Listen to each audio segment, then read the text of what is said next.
Hey everyone, so CSP preview came out a few days ago, the full release of that preview version on Ilya's Patreon page, and it had hundreds of updates on there, and I went through that in the latest video showing you some of them, but today I'm going to go into a little bit more detail in CSP debug. So we do know that CSP debug has been there for a while, but there's added features that Ilya's put into this latest release that I think just deserve just going over in a little bit more detail. So that's what we're going to do in today's video. As you can see, CSP and Pure are looking gorgeous on Assetto Corsa, and if you do want more guides and tutorials on how to get the best out of your Assetto Corsa, do check out the rest of the channel. There's over 400 videos on there, and also check out our partner simrace247.com for all the latest motorsport and sim racing news. Now I always like to start the videos with a mod, and today is no different. So we've got the Bentley Continental GTC 2023, and this is by Seki. This is a paid mod you can drop onto the Patreon site. A lot of the paid mods actually do go free eventually,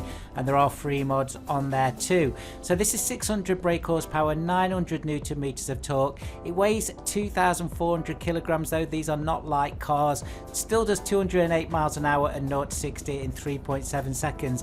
As you can see on the extra CSP buttons, you've got the hood that opens up, and also the top comes down and goes back up as well. There's no animation on that, but I think I do like it with the roof down. It looks really nice, this car. So this car does come with Android Auto, ambient lighting, realistic performance and colours. You can see the ambient lights there. Also, do remember, if you are new to Assetto Corsa, that you can click on the Android Auto. I've put a video out on this a couple of months ago, so do check that out if you want to know more details. And this whole section is actually clickable in-game, so you can even watch YouTube videos while you're driving down the road in your favourite car if it's got Android Auto on it. So this is the Bentley Continental GTC. Do support all the modders that I feature in the videos, whichever way that you want to, whether that's a thank you or even more support. Okay, so we've got the Bentley Continental GTC here, but we're here to look at CSP debug. So I'm just going to zoom in here, and you can see I've put the water effects on the ground, so I've put the wetness and puddles to the top, but I've taken the rain off. That's what gives you those really nice reflections. It looks particularly good here. So if you click the four dots at the top and tap CSP in there, you'll see CSP debug. It's got the spanner there and the wrench, and you basically just click on that and that will bring up this section here. So let's move it over and just take a look at what's in here. And there is a particular section I want to spend more time on, and that's the car section.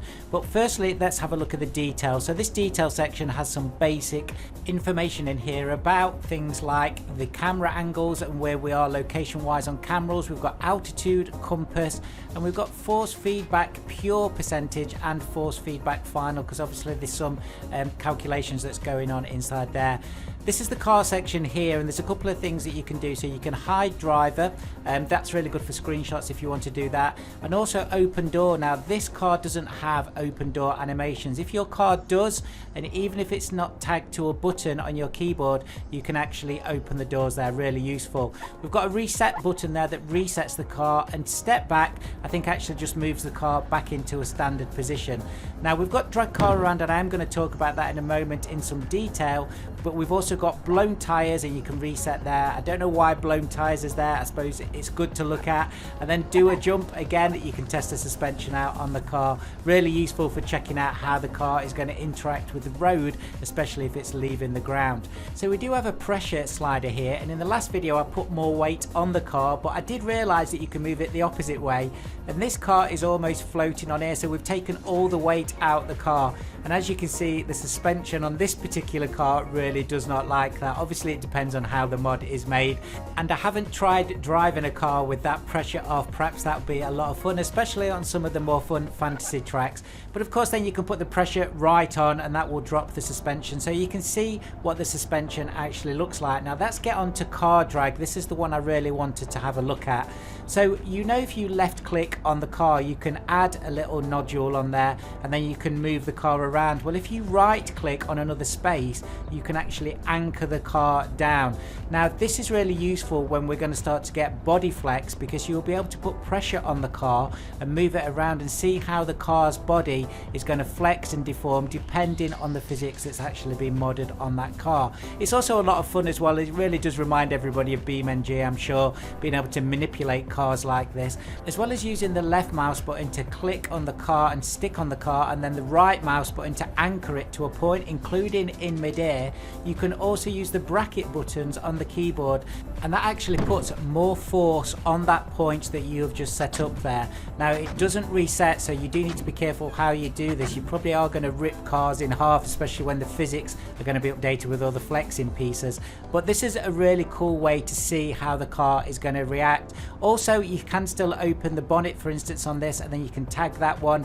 And I think this brings really interesting possibilities for Assetto Corsa modding, because if this flexibility and damage model gets developed, then we are going to start getting into the realms of more realistic car physics when they crash, etc. So that's a really exciting thing to do. Now if you want to reset that, don't click on the car bit, just click on details, and on my computer here it just resets, and there we go. What can go on to the next section now. On this next section, I don't really have too much to add because I'm still finding out what all these are going to do. So I know we've got rain line script, tyres and wet skid marks. I think they're pretty self-explanatory. The rain line, I think if you're driving around the track, and you can see I've just put the rain debug on, it goes green. If you're driving around the track, then the racing line that you're driving on will actually go a different colour, and that's saying that there's more grip there. So you can just debug that and you can see that in game. That's been around CSP for a little while now. I did talk about the render piece as well earlier on in the previous video. Not too much to add on to that. They're pretty self-explanatory. You could disable VAO and you can see VAO only, and so you can see how the graphics change in it with those additions. The light debug one is a really interesting one, and this track's a good track to look at it on. If you turn to nighttime and put debug lights on, you can see where all the various light sources are, and obviously you can see the yellow boxes are where the light source is, and you can also see where the light is being projected. So for instance, on the headlights you can see where the actual light is and then where the light is going to be projected. So that's really interesting, and you can change some settings on there too. You've also got time, weather and VRAM usage. VRAM usage is really useful for seeing, especially if you've got a lower spec video card, how much of your memory is actually being used by Assetto Corsa. The main reason for doing this video is to show you that car debug section. This is with extended physics on, so we still don't have flexibility in mods yet, but it's definitely coming, and another fantastic addition to Assetto Corsa. So thanks for watching, and I'll see you guys very soon.